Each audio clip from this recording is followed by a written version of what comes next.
ये प्रतीक गोलाकार इसीलिए है शायद कि हर चीज कहीं ना कहीं एक दूसरे से जुड़ी है। हर गुण दूसरे गुण को निर्मित करने में, स्थापित करने में हमारी सहायता करता है। सभी गुण आपस में एक दूसरे के पूरक से बन जाते हैं। और इन 11 गुणों के बाद जो आज हमारे पास अंतिम गुण बचा है, उन 12 में वो है शांति। तो शायद सबसे ज्यादा प्रभावशाली, सबसे ज्यादा उपयोगी, सारे गुणों का ये कहना चाहिए उपाय भी है, और सभी गुणों के द्वारा किसी भी क्रिया का किए जाने का परिणाम भी है। यानी शांति के लिए माँ कहती हैं, ये जो नीरव शांति है, नीरवता जो है, वो अपने आप में हमें उस वातावरण में पहुंचाती है जहां पर हमें भगवत उपस्थिति का एहसास होता है। और जब भगवत उपस्थिति के एहसास के साथ हम जीते हैं, कोई भी क्रिया करते हैं, कोई भी विचार करते हैं, कोई भी संवेदना ग्रहण करते हैं, तो हमेशा उच्च चेतना से जुड़ी होती है। और इसीलिए शांति को माँ बहुत महत्वपूर्ण गुण मानते हैं। देखा जाए तो सभी क्रियाओं के बाद अंतिम जो चरण होता है हमारे जीवन का, लक्ष्य प्राप्ति के क्रमिक चरणों का, लक्ष्य की प्राप्ति होने के बाद भी वो शांति होती है। तभी हम परम शांति का एहसास कर पाते हैं, जब हमारा लक्ष्य पूरा हो जाता है, जब हमारा कोई प्रयास सफल हो जाता है। लेकिन माँ जब ये बताती हैं कि कोई भी बड़े से बड़ा काम, कोई भी विशाल कार्य, कोई भी गहन कार्य, कोई उच्च लक्ष्य की प्राप्ति के लिए जो आवश्यक चीज है वो भी है शांति। व्यर्थ के शोरगुल से कुछ नहीं होता। वो कहती है किसी भी काम का पूर्णता के साथ होना, परफेक्शन के साथ होना, केवल नीरवता में संभव है। नीरवता जहां पर रव नहीं है। रव का मतलब है कोलाहल, शोर, शब्द, ध्वनि। नीरवता की जो स्थिति है वही परम शांति हमें दिला सकती है। और इसके लिए बहुत जरूरी है कि हम एकाग्रता का अभ्यास करें, ध्यान का अभ्यास करें, अपने अंतःकरण में जाने का अभ्यास करें। क्योंकि उस अंतःकरण में वो कहती हैं, स्वयं तुम्हारी सत्ता की गहराइयों में, तुम्हारे वक्ष की गहराई में ज्योतिर्मय तथा शांत, प्रेम तथा प्रज्ञा से भरपूर भागवत उपस्थिति हमेशा विराजमान रहती है। वह वहां इसलिए है कि तुम उसके साथ तादात्म्य कर सको, जुड़ सको, और वह तुम्हें एक ज्योतिर्मयी तथा दीप्ति चेतना में रूपांतरित कर दे।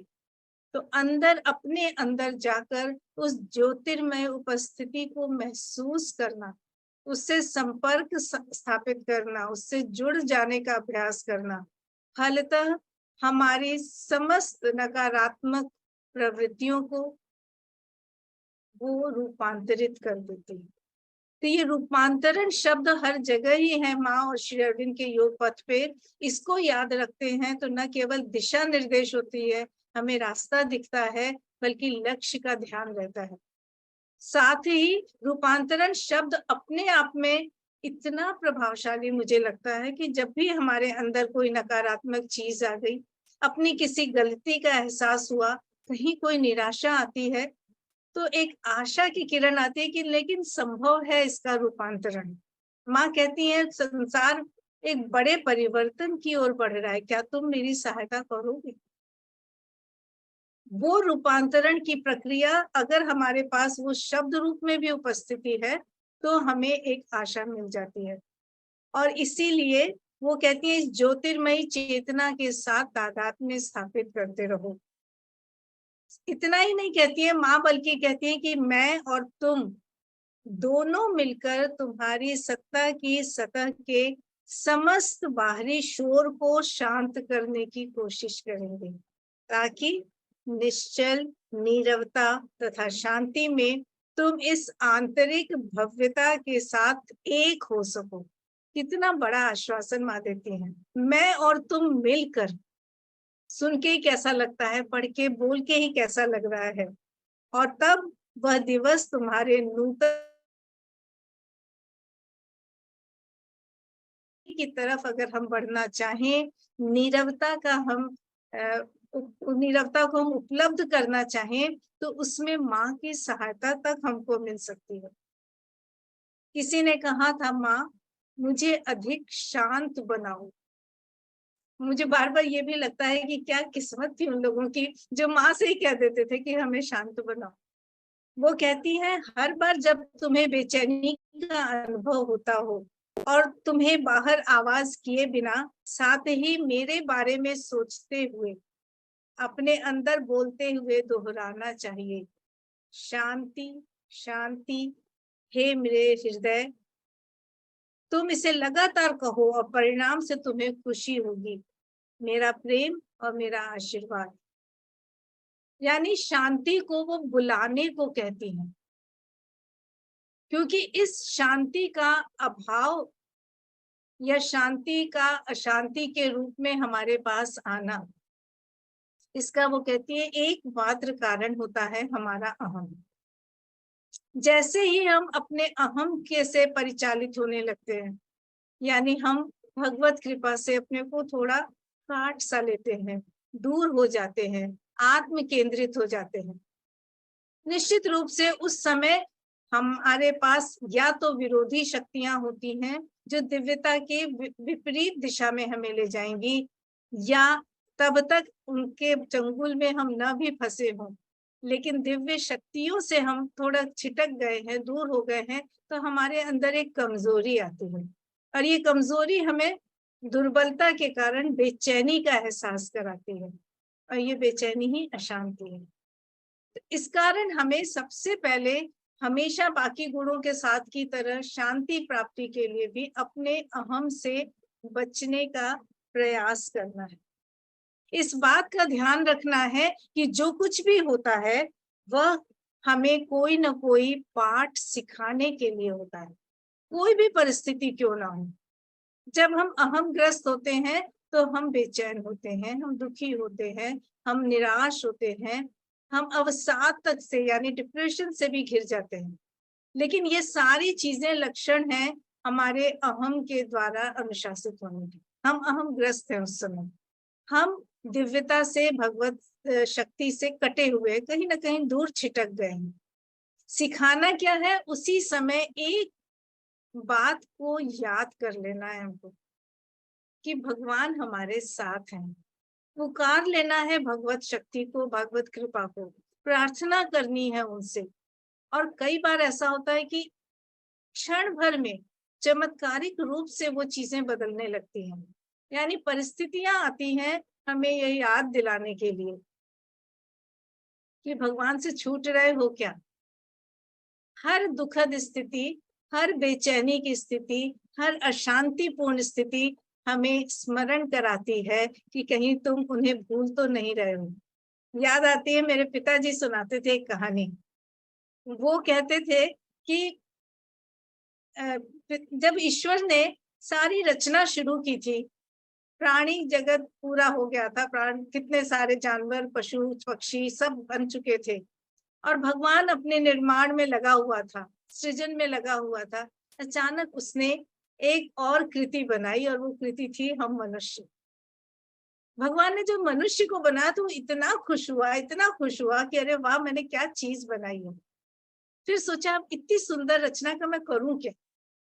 देखा सबसे अच्छा इसको धरती पे भेजता हूँ, ये मेरी धरती को और सुंदर बनाएगा, और जो संघर्ष चल रहा है दिव्यता अदिव्यता का, ईश्वर का और विरोधी शक्तियों का, उसमें ये कुछ करेगा, क्योंकि इसको मैं विशेष शक्तियां देकर भेजूंगा। और कहा बस इसको तो अब पृथ्वी पर जाना है, निर्णय हो गया। जब पृथ्वी पर भेजा जा रहा था तो बहुत प्रेम से भेज रहे थे, उनका मन हुआ कि मैं इसे कुछ उपहार देकर भेजूं, और उन्होंने अपना एक पात्र निकाला जिसमें, जो अक्षय पात्र कह सकते हैं हम, उसमें बहुत सारी सुखद चीजें, गुणवत्ता भरी हुई थी। भगवान ने उसमें से एक एक चीज निकालकर मनुष्य को दी। मनुष्य को उन्होंने प्रेम दिया, उत्साह दिया, कहना चाहिए महत्वाकांक्षाएं दी, संवेदनशीलता दी, और इस तरह करके वो एक एक चीजें उन्हें देता चला गया, और हर चीज निकालता था और कहता था तू ये भी ले जा, तू ये भी ले जा। कई बार लगता है हम मनुष्यों में तो वो चीजें हैं, हम भी जब कहीं अपने प्रियजन को भेजते हैं या हम कहीं से आते हैं तो हमारे आत्मीय जन हमें कहते तुम जा रहे हो, ये ले जाओ, ये ले जाओ, ये ले जाओ। ये देने का जो आनंद है, ये भगवान ने अपने गुण के रूप में हमारे अंदर कितनी अच्छी तरह पिरोया है। खैर, भगवान मनुष्य को देते गए, और अचानक उन्होंने एहसास किया कि उनके पात्र में अब सिर्फ एक चीज बची है। उसको निकाला, देखा और सोचा ये भी दे दूं, लेकिन उस चीज को देने के पहले वो ठिठक गए, रुक गए। उन्हें वो चीज क्या थी? वो चीज थी शांति। भगवान ने कहा अगर मैं इसको शांति दे देता हूं तो ये तो फिर मुझे ही भूल जाएगा, उसके बाद तो इसको कुछ नहीं चाहिए। भगवान भी चाहते हैं कि हम उन्हें न भूलें, कितना प्रेम है। और लेकिन बिना दिए भी नहीं रह पा रहे हैं, उनकी प्रिय रचना है और उसको वो कोई चीज न दें। बहुत सोचकर भगवान ने एक और चीज का निर्माण किया, और वो चीज उन्होंने बनाई अशांति। और फिर वो कहते हैं कि ले, हे मेरे प्यारे मनुष्य, तू ये दोनों चीज ले जा। जब कभी तेरी शांति तुझे मुझसे दूर करेगी, तू मुझे भूलने लगेगा, तो ये अशांति आकर तुझे वापस मेरे पक्ष तक खींच लाएगी। कहानी कब सुनी थी मैंने, मुझे वो भी नहीं याद है, तीसरी चौथी में पढ़ती होंगी, लेकिन आज तक उसका असर, और जैसे जैसे समय बीत रहा, और जब माँ के योग पथ से जुड़ने लगी तो लगा इसका सही अर्थ समझ में आया। यही पता चल जाता है कि दुख हो, सुख हो, निराशा हो, असफलता हो, बेचैनी हो, शांति हो या अशांति हो, है सब कुछ ईश्वर का दिया हुआ। फिर अशांति आते ही हम क्यों नहीं याद कर पाते कि ओह, ईश्वर को याद करना है। शायद क्षण भर में वो अशांति रूपांतरित होकर शांति हो जाए, क्योंकि वो कहती है ना, तुम्हारे अंदर वो ज्योतिर्मय भगवत शक्ति छुपी हुई है जो रूपांतरित कर देगी तुम्हें। इसलिए अशांति का होना एक, कहना चाहिए, हमारे लिए दिशा निर्देश है कि हमें अपने लक्ष्य की तरफ कैसे बढ़ना है। कोई भी कार्य करते समय ईश्वर के प्रति उसे समर्पित करना है, ईश्वर से प्रार्थना करके उनकी कृपा का आवाहन करना है, और फिर उस कार्य को ईश्वर को समर्पित करते हुए करते जाना है, स्वयं को केवल उनका एक यंत्र बनाकर। और उससे के कारण ही हमारे चतुर्दिक, हमारे प्रभा मंडल में, हमारे आसपास का वातावरण पूर्णता के साथ शांतमय हो जाता है, और शांति में हमारे कार्य पूर्णता से होते हैं। वो कहती है कि कोई भी कार्य परफेक्शन के साथ, पूर्णता के साथ, केवल और केवल नीरवता में हो सकता है। माँ का एक पत्र पढ़ा था, उन्होंने आंद्रे दा को, यानी अपने पुत्र को लिखा था। उसमें कहा था, मैं तुम्हें जिस आश्रम की बात बताती हूँ, इस आश्रम के बारे में तुम्हें बहुत अच्छा लगता होगा पढ़ के, क्या तुम यहाँ आना चाहोगे? तुमको पता है ये क्यों इतनी अच्छी जगह है? ये बहुत विशेष जगह है क्योंकि यहाँ पर बहुत शांति है, और इस शांति का कारण क्या है? क्योंकि यहाँ पर सभी लोग जो कुछ भी करते हैं, जो भी कार्य किए जाते हैं, सब ईश्वर के लिए, ईश्वर के द्वारा और ईश्वर को समर्पित करके किए जाते हैं। यानी जब ईश्वर के प्रति समर्पण भाव से हम कुछ करते हैं तो वो शांति अपने आप सृजित होती है, हमारे अंदर शांति का निर्माण होता है, शांति की स्थापना होती है।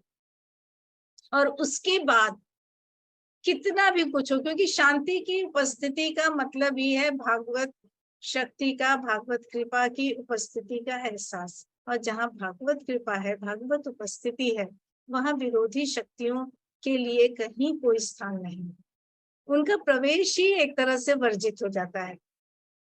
हम ही हैं जो कहीं ना कहीं किसी न किसी स्तर पे, चाहे मन के स्तर पे, चाहे प्राण के स्तर पे, चाहे भौतिक स्तर पर, उस दिव्यता से, उस नीरवता से कट जाते हैं।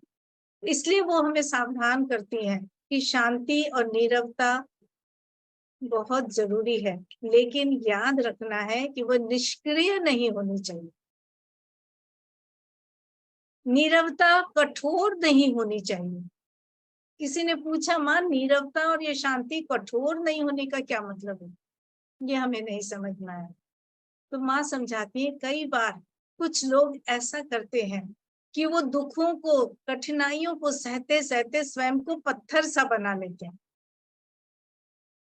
वो कठोर नीरवता, उन पे कोई असर नहीं होता है, दुख आए सुख आए, वो एक तरह से पूरी तरह उदासीन हो जाते हैं, यानी संवेदनशीलता उनकी समाप्त हो जाती है। कहते हैं इस संवेदनशीलता के बिना दिव्यता का आभास नहीं हो सकता। तुम्हें तुम्हें पाषाण नहीं होना, जड़ नहीं बन जाना। उसी जड़ को चेतना देते देते तो माँ ने इतना आगे बढ़ाया। तो इसलिए हमेशा जो हमारी नीरवता है वो कठोर नहीं होनी चाहिए, निष्क्रिय नहीं होनी चाहिए, भगवत संपर्क के साथ होनी चाहिए, यानी संवेदनशील होनी चाहिए। दूसरों की परिस्थितियों, दूसरों के कष्टों के प्रति हमारे अंदर स्नेह, सहृदयता, सहानुभूति होनी चाहिए, साथ ही अपने प्रति भी, क्योंकि स्वयं को भी ईश्वर का ही हिस्सा मानते हुए, स्वयं को भी ईश्वर का ही एक अंग मानते हुए या ईश्वर की संतान मानते हुए रहना है। अपना अहम जो है केवल अस्तित्व को बनाए रखने के लिए है, लेकिन ये अहम, ये अस्तित्व ईश्वर का अंश रूप में हो, तब ये अहंकार जो है सहायक होता है। नहीं तो ईगोइज्म बार वाली बात आ जाती है। इसका मतलब क्या है कि स्वयं को संवेदनशीलता के साथ, सजगता के साथ अपने ऊपर आने वाली सारी कठिनाइयों, सारे दुखों को अच्छी तरह अनुभव करते हुए ईश्वर के साथ जुड़कर, उन्हें पुकार कर, उनकी प्रार्थना के द्वारा, उनकी कृपा को बुलाकर उन परिस्थितियों, उन कठिनाइयों, उन दुखों को अच्छी तरह से उनका सामना करना है, उनसे भागना नहीं है, पर इस आस्था और विश्वास के साथ कि ओह ईश्वर तो है, वो तो है हमारे साथ, और ये जरूर उनका ही कोई काम है जो हमें आगे बढ़ाने के लिए हो। तो हर कठिनाई को अगर एक अपॉर्चुनिटी बना ले, एक अवसर का रूप देखने लगे, तो हमारे अंदर अशांति नहीं आती। तब हम शांति का अनुभव करेंगे, क्योंकि हम पे कुछ नहीं हो रहा है, हम कुछ नहीं कर रहे हैं। जो हो रहा है ईश्वर के इस यंत्र के द्वारा हो रहा है, इस यंत्र के ऊपर हो रहा है। हो सकता है कोई पुर्जा ढीला हो गया है जिसको कसा जा रहा है, तो करने देंगे ना। डॉक्टर जब चाकू चलाएगा, सर्जरी करेगा, हमारे भैया बैठे हुए हैं, जिस दिन कुछ होगा तो चलने देंगे विश्वास के साथ कि वो हमारे भले के लिए हो रहा है। उनकी उपस्थिति का एहसास हमको हमेशा ये याद दिलाता रहता है कि अशांत नहीं होना, और अशांत हुए मतलब उनको बुला लेना है, हम उनको भूल रहे हैं, उनको हमको दोबारा याद करना है, ईश्वर से जुड़ जाना है। तो अशांति भी कहीं ना कहीं ईश्वर के द्वारा भेजी गई कृपा बन जाती है। और कृपा हमें कैसे अशांत कर सकती है? रूपांतरण संभवतः इसी के द्वारा हो सकता है वो अशांति, लेकिन ईश्वर का स्मरण उसको रूपांतरित कर दे रहा है शांति के रूप में। तो ऐसे में हमको अपने दृष्टिकोण को सकारात्मक रखना चाहिए। बिना सकारात्मक दृष्टिकोण के हम इस रूपांतरण का साहस नहीं कर सकते, वो धीरज नहीं रख सकते। धैर्य बहुत जरूरी होता है रूपांतरण के काम के लिए। जब धीरज नहीं रहता तो हम परेशान हो जाते हैं, काम नहीं होता हम परेशान हो जाते हैं, हम संयम खोने लगते हैं, और ये सारी चीजें हैं जो विरोधी शक्तियों के षड्यंत्र हैं, फलतः हम अशांत हो जाते हैं। तो शांति को बनाए रखने के लिए धीरज और संयम बहुत जरूरी है। कहते हैं एक व्यक्ति था, ईश्वर का भक्त था, और उसने प्रार्थना की। जब वो कई जगह असफल हुआ तो ईश्वर को ही पुकारा उसने और कहा कि आप तो जानते हैं कि मैं कितना प्रयास कर रहा हूँ और फिर भी हर जगह असफल। तो उन्होंने कहा तो क्या हुआ, करते रहो, मैं भी असफल होता हूँ, तुम्हें क्या पता, मैं भी बहुत सी चीजें करना चाहता हूँ पर मैं असफल हो जाता हूँ। तुमको पता है मैंने बड़े ही मन से, बड़े ही परिश्रम से, बड़े ही यत्न के साथ 2 बीज बोए थे। एक घास लगाई थी एक जगह और एक जगह बांस का पेड़ लगाया था। बहुत जल्दी घास निकल आई, घास का अंकुरण बड़ी जल्दी होता है। फिर वो बढ़ने भी लगी, चारों तरफ हरियाली छा गई। जब मैं बांस के उस पौधे की ये उम्मीद करता था तो देखता था वहां कुछ नहीं, वैसे ही सब कुछ जाड़ सा है। दूसरा साल हुआ, घास कितनी बार बढ़ी, कितनी बार कटी, सुंदरता चारों तरफ, कोमलता चारों तरफ, आंखों को अच्छा लगता था। बांस के बीच में कुछ भी नहीं हुआ। मेरा भी धैर्य जवाब देता था। मैं सोचता था ऐसा क्यों हो रहा है। ऐसे 2 साल हुए, 3 साल हुए, घास तो विकसित होती गई, उसकी प्रगति का कोई अंत नहीं था, सुंदरता इतनी थी। 3 साल बीते, 4 साल बीते, मुझे भी परेशानी लगी थी, लेकिन उम्मीद नहीं छोड़ी, प्रयास करता रहा। और एक दिन अचानक देखा तो बांस के पौधे पौधे के रूप में एक छोटा सा अंकुरन आया। भगवान कहते हैं कि मैं इतना प्रसन्न हुआ उस दिन कि वाह, फाइनली आ गया। और उसको और ध्यान से मैं सींचता रहा, ध्यान देता रहा। और तुमको पता है, घास तो इतने दिनों में उगती थी, कटती थी, उसकी एक सीमा थी बढ़ने की।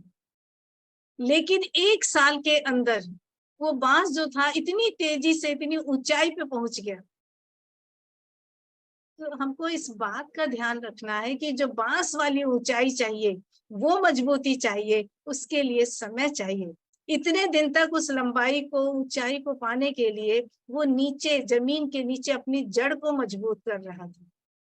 अगर हमारा लक्ष्य ऊंचा है तो हमको धीरज और संयम के साथ अपने अंदर वो तैयारी करनी होगी। मानसिक रूप से, प्राणिक रूप से, शारीरिक रूप से हमको इन तीनों को प्रशिक्षित करते हुए चैत्य संपर्क के द्वारा एक आधार भूमि देनी होगी, जो कि जीवन के लक्ष्य को पा सके, दिव्यता की अनुभूति कर सके, भागवत कृपा को पहचान सके, भगवान के साथ संपर्क स्थापित कर सके और इस तरह से परम शांति को पा सके। तो इस धीरज और संयम के द्वारा हम उस शांति की तरफ बढ़ सकते हैं। मैंने हर जगह बताया कि शांति अशांति दरअसल है एक ही, एक भगवान के उस शांति रूप का विकृत अभिव्यक्ति हो जाती है। सारी चीजें ऐसी हैं, जब सब कुछ ही भगवान का है तो है क्यों ऐसा? कारण वही है कि भाई धरती घूम गई है और सूरज दूसरी तरफ चला गया। लेकिन हम इतनी जल्दी क्यों अधीर हो जाते हैं, इसकी चिंता हमको करनी होगी, इस पर हमको विचार करना होगा। कई बार वो कहती हैं कि तुम्हें प्रतिदिन कम से कम 2 बार नीरवता प्राप्त करने का अभ्यास करना चाहिए। ये हमेशा बहुत अच्छा होता है, परंतु यह नीरवता सच्ची होनी चाहिए, केवल बातचीत बंद करना नहीं। ये अभ्यास सचमुच में कितना कठिन होता है। ऊपर से हम बातचीत करते रहते हुए भी हो सकता है अंदर पूरी तरह से शांत हो, लेकिन जब हम बात नहीं करते हैं, हमारा मुंह बंद रहता है, आंखें बंद रहती हैं, क्या हम सचमुच में शांत रहते हैं? हमारे मन की चंचलता, हमारे मन की अस्थिरता, हमारे प्राणों का आवेग किस कदर हम पे हावी हो जाता है। और उस समय हम कैसे उम्मीद कर सकते हैं कि हम दिव्यता के साथ संपर्क में रह सकते हैं।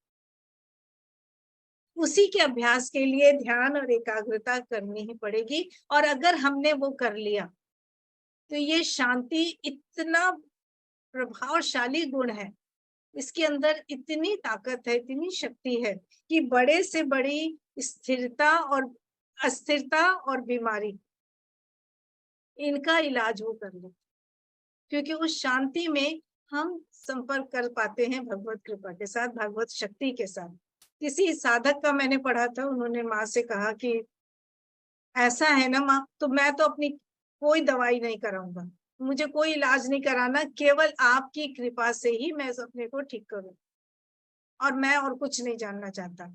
माँ ने उसको स्थिर आंखों से देखा और कहा, हो सकता है, लेकिन इसके लिए तुम्हें बहुत दृढ़ आस्था रखनी होगी, तुम्हारे अंदर संकल्प होना चाहिए, तुम्हारे अंदर भागवत शक्ति के प्रति अटूट अटल विश्वास होना चाहिए। और ये हमको सोचना पड़ेगा। इसलिए वो कहते हैं जब तक तुम इतना विकसित नहीं कर पाए, तुम्हें दवाइयों का प्रयोग कर लेना चाहिए, क्योंकि असल में दवाइयां भी इस विश्वास के बिना नहीं काम करेंगी। दवाइयां नहीं हमें ठीक करती, दरअसल उन दवाइयों में छिपी हमारी आस्था हमें ठीक करती है।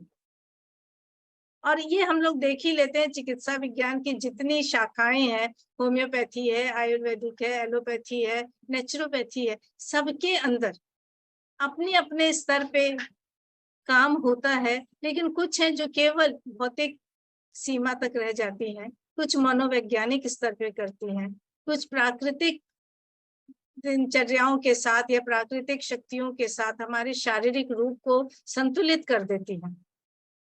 और जब शरीर स्वस्थ रहता है तो निश्चित रूप से हमारी मानसिक स्थिति को प्रभावित करता है, प्राणिक स्थिति को करता है। ठीक इसका ही उल्टा बाकी चीजों में भी होता है। अगर मानसिक स्वास्थ्य नहीं है तो बाकी चीजों पे असर आता है।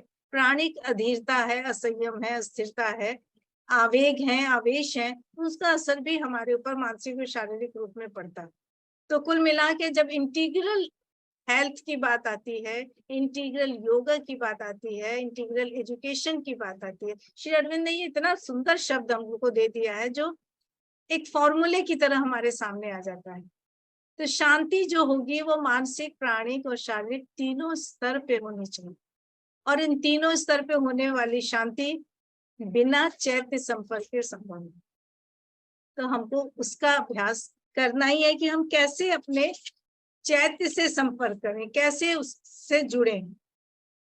इसमें वो बताती हैं कि शांति पाने का जो रास्ता है, कर्म के द्वारा, आत्म संयम के द्वारा और भगवत कृपा के साथ तादात्म्य स्थापित करने के, उनसे जुड़े रहने के द्वारा, तभी हम शांति को प्राप्त कर सकते हैं। लेकिन वही बात है कि शांति कठोर नहीं होगी, शांति निष्क्रिय नहीं होगी, नीरवता सच्ची होगी। और उसके लिए बहुत जरूरी है कि हमारे अंदर आस्था और श्रद्धा हो। एक जगह तो साथ साथ करती है, जब भी कुछ ऐसी स्थिति आए मुझे याद करो, मेरा आवाहन करो, मुझसे प्रार्थना करो, मुझे बुलाओ, और शांत होकर फिर वही शांत होने के लिए भी शांत होने का अभ्यास करना। तो कुल मिला के शांति केवल अंतिम परिणाम नहीं है, शांति उपाय भी है। कार्यों का परिणाम शांति होगा जब कार्य करने के पूर्व हम शांत और स्थिर मन से कार्य का आरंभ करेंगे, प्रार्थना के द्वारा कार्य का आरंभ करेंगे, कार्य को माँ के प्रति समर्पित करके कार्य करेंगे, तब हमारा कार्य शांति का परिणाम हमको दे सकता है, अन्यथा नहीं। एक जगह और माँ ने सुनाई है ये कहानी, तो माँ के उसमें मैंने पढ़ी है मातृवाणी में, कि एक राजा था जिसने सुना कि उसका शत्रु पड़ोसी राजा उस पे आक्रमण करने वाला है। उसने अपने सैनिकों को इकट्ठा किया, सेनापति से कहा, सबको तलवार और शस्त्र बांट दिए गए और कहा कि जाओ और तैयार करो सेना को, क्योंकि हमें अपने राज्य की रक्षा करनी है। वो भी बड़े राजा के भक्त थे, अपने राज्य से प्रेम करते थे। सबने प्रशिक्षण आरंभ कर दिया, तैयारी कर दी, रोज अभ्यास करने लगे। एक दिन ऐसे ही राजा ने सोचा जरा देख के आता हूँ क्या तैयारी हो रही है। वो महल से बाहर निकला और उसके कानों में बड़ी जोरदार आवाजें, हुंकार भरी, चिल्लाने वाली, जोश से भरी, इतना शोर, और तलवारें निकलती थी, खनकती थी, टकराव होती थी। राजा ने सोचा ये क्या है। वो वहां पहुंचा, उसको देखकर सब शांत हुए। सेनापति ने उनको सलामी दी। राजा ने कहा ये क्या हो रहा है, इतना शोर क्यों हो रहा है। उन्होंने कहा नहीं राजन, हम लोग जोश बढ़ा रहे हैं, हम लोग अपने को तैयार कर रहे हैं, पड़ोसी राज्य तक आवाज जानी चाहिए। वो ये ना सोचें कि हम तैयार नहीं हैं, वो ये ना सोचें कि हम भयभीत हैं। राजा ने चुपचाप उन्हें देखा और कहा कि अपनी अपनी तलवारें म्यान में डालो और अपने घर चले जाओ। वो एकदम चुप रह गए। राजा ने कहा तुम लोग उद्विग्न हो, तुम व्याकुल हो, तुम अधीर हो, बल्कि तुम भयभीत हो। ये जो तुम इतना शोर कर रहे हो, तुम ढक रहे हो ऊपर ऊपर से अपने भय को, अंदर से तुम बहुत डरे हुए हो, तुमसे कुछ नहीं होगा।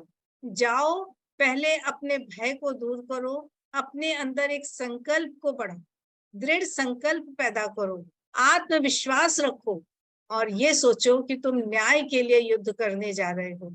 ईश्वर का आवाहन करो, ये मान के चलो कि तुम्हारा लक्ष्य जो है वो भलाई के लिए है, तो ईश्वर की कृपा तुम्हारा साथ देगी। ये कहानी माँ ने सुनाई थी वहां लोगों को। यानी युद्ध जैसी चीज के लिए भी, और ये कई बार होता है जब हम कुछ काम करते हैं, कुछ लोग बहुत चिल्लाते हैं और वो कहती हैं कि जितनी बड़ी कठिनाई आ रही है, सोच लो कि तुम्हारा लक्ष्य उतना ऊंचा है। जिनके द्वारा बड़े काम होने हैं, जिनके द्वारा ईश्वरीय काम होने हैं, उनके रास्ते में हमेशा कठिनाइयां, हमेशा बाधाएं आती हैं, उनको हमेशा उनका सामना करना पड़ता है। लेकिन दुख की बात है कि कुछ लोग तो शांति के साथ, फिर वही शांति आती है, स्थिरता के साथ ईश्वर को पुकार कर, ईश्वर पर विश्वास रख के, आस्था के साथ अपने कार्य को करते हैं। उनका कार्य किसी को दिखाई नहीं देता, अंदर ही अंदर शांति पूर्वक, और अचानक परिणाम सामने आता है। पर कुछ लोग जो हैं बात का बतंगड़ बनाते हैं, वो बात बात में शोर मचाते हैं, रोते हैं, हाहाकार करते हैं। असल में उनके अंदर कोई आस्था नहीं होती, बल्कि वो अपने अंदर आने के लिए, विपरीत शक्तियों के आने के लिए सारे रास्ते खोल देते हैं, सारे दरवाजे खोल देते हैं। अभ्यास करना होगा शांति का, अभ्यास करना होगा आस्था का। जब अपने अंदर जाने का अभ्यास कर लेते हैं तो हमारे अंदर वो चीजें आ जाती हैं। इसके लिए बहुत जरूरी है कि अपने मन, प्राण और शरीर को, शरीर के लिए जब कहती है माँ, तो मुझे लगता है शायद ऐसा और किसी ने नहीं कहा, इन तीनों को योग की अवस्था में रखना।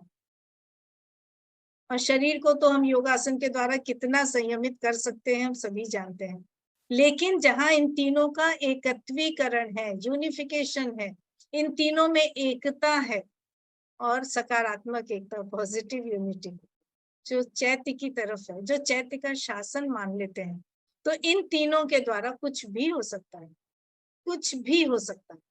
क्योंकि ये ही तब हमारे बहुत सजग सचेतन यंत्र बन जाते हैं, जिसके द्वारा चैत्य को अपने सारे अनुभवों को लेने में आसानी होती है, जो उसका उद्देश्य है उसे वो पूरा कर पाता है और पूरी तरह से विकसित हो जाता है। तो शांति एक ऐसी चीज है कि जिसको हमको पाने के लिए पूरी तरह से लगना ही चाहिए, पर कारण वही है अशांति का, हमारा अहम। फिर वो एक जगह समझाती हैं कि दरअसल मानव सृष्टि जब हुई थी, सृष्टि के समय अहंकार एक उपयोगी कार्यकर्ता या उपकरण था, वो यंत्र था, बिना उसके अस्तित्व नहीं जिसके माध्यम से हम विकसित हो सकें। सत्ता की विभिन्न अवस्थाएं अहम के चारों तरफ थी। हमारी पहचान हमारा अहम था, हमारा अस्तित्व हमारा अहम था। किंतु अब जब अतिमानव के जन्म की तैयारी में हमें लगना है, तो अहंकार के लुप्त होने और चैत्य सत्ता के सामने आने का वक्त आ गया। अब चैत्य का समय है। धर्मों के साथ आगे बढ़ते बढ़ते धर्मों का समय निकल गया, माँ ने कहा अध्यात्म उससे ऊपर आ गया। और इसी तरह वो कहती है अहंकार के लुप्त होने का समय है, चैत्य के सामने आने का वक्त है, जो धीरे धीरे भागवत हस्तक्षेप के द्वारा मानव सत्ता में भगवान को अभिव्यक्त करने के लिए अपने आप को निर्मित कर चुका है। यानी अब मनुष्य जो है सामान्य भौतिक प्राणी नहीं रह जाएगा। इसी मनुष्य को अति मानव के रूप में अपने अस्तित्व के द्वारा इस धरती पर, इस पार्थिव जीवन में ईश्वर को अभिव्यक्त करना हो। बाप रे, कितनी बड़ी चीज लगती है, सोचते हैं तो हमारे ऊपर कितना बड़ा उत्तरदायित्व हो सकता है। और माँ ने पूरी स्वतंत्रता दे रखी, चाहो तो करो, नहीं चाहोगे तो होगा, अपने समय से हो। पर इसके लिए अगर थोड़ा सा भी आस्था, विश्वास के साथ, प्रेम के साथ, समर्पण के साथ हमारे अंदर सहयोग की भावना आ जाए, तो इस कार्य में बहुत संभावनाएं नजर आने लगती हैं। पर वही, ये इतना बड़ा काम है, इतना विशाल काम है, इतना विशाल लक्ष्य है, इतना ऊंचा लक्ष्य है कि इसको करने के लिए हमें अंदर नीरवता तो लानी पड़ेगी। बिना नीरवता के तो वो नहीं हो सकता है। और इसीलिए वो कहती हैं, शांति एक ऐसी निश्चल नीरवता है जो चीज ऐसी चीज में गंभीर रूप से उतर जाती है जो बहुत सकारात्मक होती है, जो प्रायः तरंगहीन, शांत, आनंद बन जाती है। वो निश्चल नीरवता अपने अंदर हमें विकसित करनी है, उसको स्थापित करना है और अपने आसपास के वातावरण में लोगों तक उसको फैलाना है, उसे व्यापक रूप देना है। एक अर्थ में यह तमस और शम यानी शांति एक दूसरे के चित और पट यानी प्रतिरूप है। उच्चतर प्रकृति उच्चतर प्रकृति, माफ कीजिए, शांति में आराम पाती है। अब प्रकृति के आ गया अपरा और परा प्रकृति। उच्चतर प्रकृति जो है वो शांति में आराम पाती है, निम्नतर उस आराम को ऊर्जा के छितराव में पाने का प्रयास करती है। जब निम्न चेतना के साथ, चाहे वो प्राकृतिक रूप से हो, प्रकृति हमारा स्वभाव, तो वो इधर उधर भटकता है, छितराता है, फलस्वरूप अवचेतना यानी तमस में जा लौटती है। जितना हम विरोधी शक्तियों की तरफ से आकर्षित होते हैं या उनके लिए रास्ता खोलते हैं, हमारा अस्तित्व जितना उनके जाल में फंसता है, हमारे पास उतनी अशांति होती है। और छोटा सा सूत्र है केवल ये याद रखने का कि इस अशांति का मतलब है कि हम ईश्वर को भूल रहे हैं, तो हम उसको याद कर लें। इतना याद रखना केवल बहुत जरूरी है, जिसके लिए हमें सचेतन होना है, हमें सजग होना है। और इस शांति के द्वारा कोई काम ऐसा नहीं है जो रूपांतर के रास्ते पर जाने से हमको रोकेगा, लेकिन उसके लिए आवश्यकता है प्रतिदिन के अभ्यास की, प्रतिदिन का अभ्यास, प्रतिदिन का प्रयास, प्रतिदिन का समर्पण, प्रतिदिन आस्था से भरकर आत्मविश्वास के साथ, पूरी श्रद्धा के साथ ईश्वर को पाना। तब कोई कारण नहीं बचता कि हम शांति को अनुभव न कर सके, और कोई कारण नहीं कि अगर शांति है, नीरवता है, हम अपने अंतस में प्रवेश कर पा रहे हैं, तो हम दिव्यता का अनुभव न कर सके। और दिव्यता के अनुभव के साथ हम निश्चित रूप से चैत्य से जुड़ते हैं और अपने सही रास्ते पर सही मार्ग निर्देशन पाते हुए लक्ष्य की तरफ जाते हैं, उच्चतर जीवन के पथ पर, जिसको माँ कहती हैं उच्चतर जीवन का लक्ष्य केवल और केवल एक ही है, ईश्वर को जानना, ईश्वर को पाना और ईश्वरी बन जाना। ऐसी शांति के साथ आज यहाँ पे हम इस 12वें गुण का समापन करते हैं। लेकिन ये केवल हमने 12 गुणों के नाम सुने, उनके बारे में थोड़ा सा पढ़ा, उस पे काम करना है।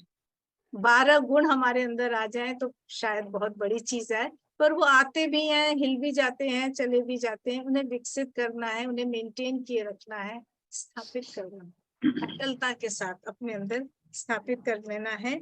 और इसीलिए वो उनकी इस वाक्य के साथ कि सभी परिस्थितियों में हमेशा वही चाहना जो तू चाहता है, यही है अटल शांति का आनंद लेने का एकमात्र उपाय। यानी प्रार्थना भी हो तो यही कि वही दो जो तुम जानते हो कि मुझे क्या चाहिए। इच्छा भी वही करें जो ईश्वर की इच्छा हो, वो पूरी हो, मेरी नहीं, क्योंकि उसके पीछे आस्था छुपी होगी कि ईश्वर वही चाहेगा जो मेरे लिए अच्छा है। तो यही समाप्त करती हूँ। बहुत धन्यवाद।